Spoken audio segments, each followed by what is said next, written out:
What do influencers even do on brand trips? I'm gonna take you girlies behind the scenes and probably show you some things I shouldn't really show you, but it's my first time on a brand trip and I'm going in completely blindsided. We were not off to a great start because they had already confiscated my toothpaste, but if that's the worst of it, I'll take it because we're off to London, England with NYX Professional Makeup. Honestly, the room, 10 out of 10, super clean, super modern, super nice, which I loved. I also got my own room, which I really appreciated. We have all seen the brand trip, so the rooms are decked out and giving overconsumption because there's no way one person can use all that product, but NYX gave us just a box of product that, don't get me wrong, was still filled to the brim, and I will be sharing, but it was so nice. They also gave us a very detailed itinerary before we came. It had outfit inspo and makeup inspo for every single event. Got on the buses to head to the first event. There were groups from 22 different countries. The amount of people was actually insane, but the vibes were still so good. This was our little welcome coquette and cocktails event. It was like a live performance, but by the end of the night, my feet were killing me. And I was starving, so I had to order some room service, which is such a nice perk when you're on a brand trip because they said they would cover everything. It was just so generous of them, and I literally asked them a million times if it was okay because I just felt like it was too much. Our transportation for day 2 were these double-decker NYX buses because we were touring today, so we were on and off the buses constantly.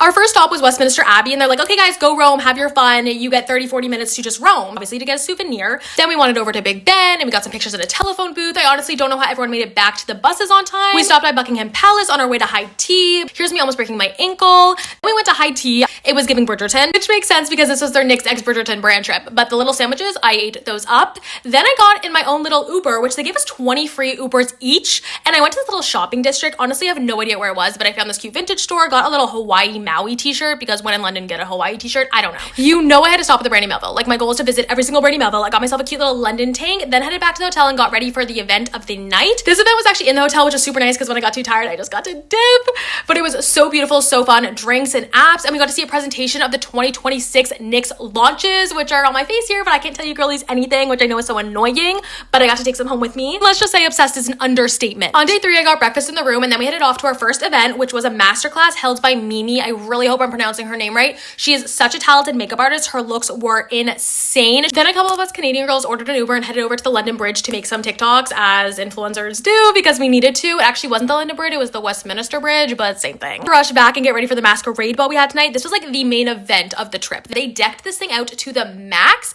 The vibes were amazing. It's actually our last night all together, so it was the perfect way to end off the trip. It was so fun. It took me so long to put this thing on. It just kept falling off. I love dressing up, and now I'm so excited for Halloween. And NYX is having a Halloween party, so I will be there, so stay tuned for my costume for that. I don't know how you girlies wear heels all the time. My feet were killing again by the end of the night, and me and a couple of the Canadian girlies had an early flight home, so we headed back to the hotel, and here's me the next morning trying to zip up the suitcase. I didn't really realize I got that much or had that much to take back. This was seriously a dream come true. The best first brand trip a girl could ask for. NYX Professional Makeup, I love you and thank you.